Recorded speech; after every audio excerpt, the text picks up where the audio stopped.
4 for our spring break.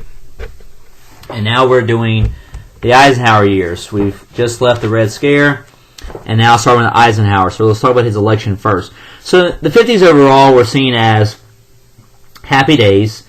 The 50s are often seen as this golden time and so forth. It started out with Korea. Of course, Korea doesn't last that long in McCarthyism. But once all that goes away, the rest of the 50s are pretty well tamed and so forth. The Cold War still looms throughout most of the 50s. And this is also the beginnings of the African Americans fighting against segregation, So let's talk about Eisenhower winning the election and so forth. So like FDR in the 30s, Eisenhower, or Ike as that's the shortened version of Dwight, personified the 50s. So Eisenhower was like the guy for the 50s.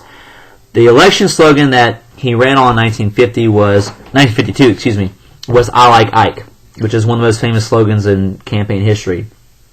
And it expressed the genuine feelings of millions of middle-class people, because Eisenhower could have run as either party. He could have run as Democrat or Republican. He was a wartime hero. He was a well-loved general.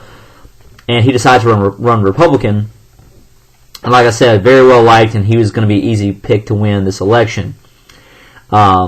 So a lot of Americans, mostly middle class, admired and loved the old general as this war hero.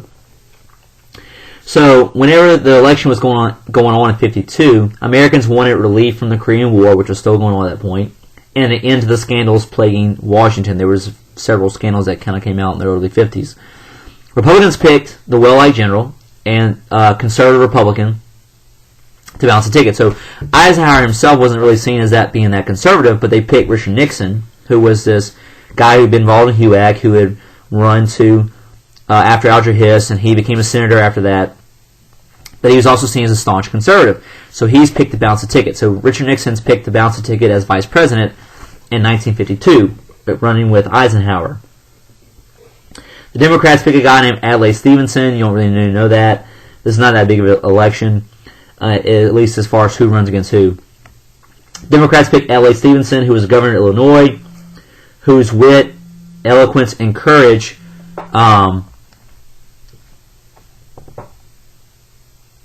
made him, and made him facing down McCarthyism appeal to a lot of liberals. So he was one of the guys who stood up to McCarthy, which made him very appealing to a lot of people.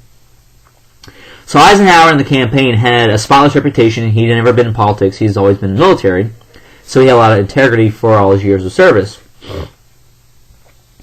All of that was almost spoiled by Nixon, whose campaign was supposedly misused some funding for personal use. So there was a big scandal during the 52 election with Nixon, because he supposedly been misusing some of his money for his own personal use, about $18,000 worth of money. So Nixon almost gets dropped off the ticket in 52 because they feel like he might jeopardize the election. So what he does, he actually goes on TV and defends himself in the checker speech. The only thing you have to really know about the 52 election is the checker speech. Nixon is one of the first politicians to understand how powerful TV can become. TV had just come out right around 48, 49, and it was just now getting in a lot of people's homes. So in 52, he decides to go on national TV and make this like half-hour long televised speech about the election, the campaign, and his involvement. He goes on, he denies the misuse of money, saying how this was an exaggeration, so on and so forth, and he comes out and says, the only thing that actually could be considered a misuse of money is that we were given a dog during the campaign, and his girls had taken the dog in, and they gave the name Checkers. He said, the dog's name Checkers. And he said, we're going to keep it. So when he does that, everyone's like, "Aw," right? So no one's going to go take a dog away from his family. And so after this speech is given, he redeems himself and gets to stay on the ticket, because he pulled everybody's heartstrings with the whole dog, and that's why it's called a checker speech. But the importance of this is that he sees how powerful TV can be, and he uses TV to change the perspective and to use it as a useful political tool to help him stay on this campaign ticket. So he stays on as a VP candidate, and so Eisenhower wins the election in a landslide. He wins over 400 electoral votes, and so Eisenhower becomes president and Nixon becomes vice president as a result in the 50s. So pretty easy election, but that's the only thing that would ever be questionable would probably be Checker's speech in general. All right, as far as domestic policies go, Eisenhower doesn't do a whole heck of a lot as president. Like, there's not a whole lot of acts. He believed in not doing a whole lot to govern. So we're not going to see a ton of acts and things that he does at home. He had a leadership like a general. He delegated a lot of responsibility. So he had a very capable cabinet he appointed, and so he delegated a lot of the responsibilities to his cabinet. He was criticized at the time. People felt like he wasn't actually doing the job he was supposed to be doing. But years later, as correspondence emerges and so forth, we recognize that Eisenhower was definitely in control throughout all this. But he did get criticized for playing too much golf and so forth in the 1950s. Modern republicanism. So what he kind of calls his way of governing is what's called modern republicanism. So it's kind of his name brand for his style of governing for his 8 years. He was a fiscal conservative with priority of balancing the budget after years of deficit spending. So he wanted to balance the budget and be more of a fiscal conservative. And he came pretty close to curbing federal spending. So he does really try to balance the budget and cut down on all this excessive military spending that had been going on under Truman.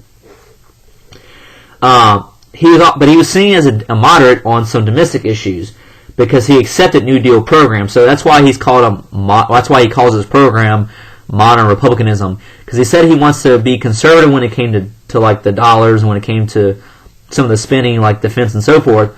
But when it came to people, he wanted to be more liberal. So he's kind of in the middle type president. So he actually did extend Social Security to 10 million more citizens as a result.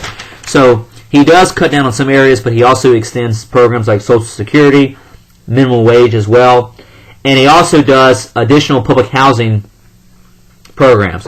So he actually does have the government spend additional public housing money. So that's the modern republicanism, where he does do things that are conservative but also liberal in the sense of like people areas when it comes to Social Security, minimum wage, and when it comes to public housing issues. In 1953, he created a new cabinet post called the Department of Health, Education, and Welfare. So he creates a new cabinet post in 1953 called the Department of Health, Education, and Welfare. He appointed another woman in charge of that, Averta Culp Hobby. You don't even know that, but she's the first Republican female to be in the cabinet post, because remember FDR made the first one with Frances Perkins. He opposed the ideas of federal health care insurance, so he does not support federal health care insurance. And he opposed the idea of federal aid to education, so he does not promote the idea of giving federal tax dollars to state education or state public schools and so forth. So his balanced and moderate approach of government got the modern republicanism title, because he does help to cut a lot of areas, but he also is liberal in some of the human aspects of government. Okay. His most lasting legacy as far as what he did was create the interstate highway system, which we still use today. So in 1956, he and Congress passed what's called the Highway Act, or Interstate Highway Act, that created a very ornate interstate system for our entire country. Before this, all we had was the normal 2-lane highway roads and so forth, and now we have the much larger interstate system, which has anywhere from 4 lanes to 6 to 8 lanes and larger and so forth. So over 42,000 miles of interstate were created across the country as a result, and it became a model for the rest of the world. So he created this. It's a Cold War result. He created this. He was inspired by like the German Autobahn that was already existed in Europe, but it's not just made for us to get around faster. It's made It's made for the purpose of defense. And in fact, the full name of the interstate system is the Interstate Highway and Defense System, because in case we get attacked, it's a way to get our troops and our supplies moved a lot faster. So that's the entire point of the interstate highway system. And that's why there's no stoplights on it. There's no blocks or whatever like a highway does. Interstates, you can travel. It's 4 lanes. You can travel for miles and miles and miles without stopping. So in cases of emergencies, we can evacuate people a lot faster as a result of the interstate highway system. But in case there's an attack, like during the Cold War, we can mobilize our troops a lot more efficiently too. Plus, there's even a built-in ratio where there's actual, not literally every 5 miles, but for every 5 miles of curvy road, there's at least 1 mile of straight road in the interstate, which is for the purpose of landing planes. So in case of an emergency, you actually could land planes on interstate highways because there are actually designated straight areas to do so in case of an emergency. But justification for new taxes on fuels, tires, and vehicles was to improve the national defense. This public works project, so it is a public works project, created jobs, promoted trucking industry, accelerated growth of suburbs, because now where the roads go is where people are going to go, right? So wherever wherever the interstate goes is where the town's going to move. Think about like the original highway that took you from Baton Rouge to New Orleans was Airline Highway. Airline Highway was the main way to get from Baton Rouge to New Orleans. Look at it now. I mean, especially North Airline Highway, but like above Florida Boulevard, it's dying. It's pretty much dead because no one travels on it anymore. And all the businesses, hotels, the restaurants, and mall have all now moved towards the interstate. And that's just a natural progression. That's what happens when the interstates come. So it makes travel easier because people can now live in suburbs easier now because they don't take highways anymore with red lights and stuff. They can take interstate. That's why places like Gonzales and Prairieville became so prominent, because now you can get into Baton Rouge a lot more efficiently with the interstate highway system as a result of all that as well too. So it accelerates the growth of trucking, which replaces railroads. So railroads actually take a big hit in the 50s. Railroads greatly declined as far as transporting goods in the 1950s, but now you see a lot more people using trucking instead. It helps the growth of suburbs, but it kills other parts of town in cities.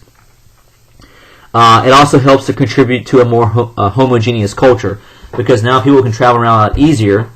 People traveling interstates, they stop off at hotels, they stop off at fast food places and so forth. There's more emphasis on cars and trucks now, because if you can get around faster, you're going to own a car or truck to do that, right? So overall, it starts to change our culture, because now it's easier to get around. Our culture starts to become more similar with similar restaurants like fast food, like McDonald's. You're going to have people stopping off at hotels and so forth. People are going to take vacations more because it's easier to take vacations. They're going to go to places like Disneyland now, because that's when it comes out in the 50s. But you can get there easier, right? But the negative effects are, it hurts the railroads, like we said. It also hurts the environment. Of course, our solution always is, whenever there's traffic on interstates, that we don't try to fix the amount of cars there. Our solution always is just to make more lanes.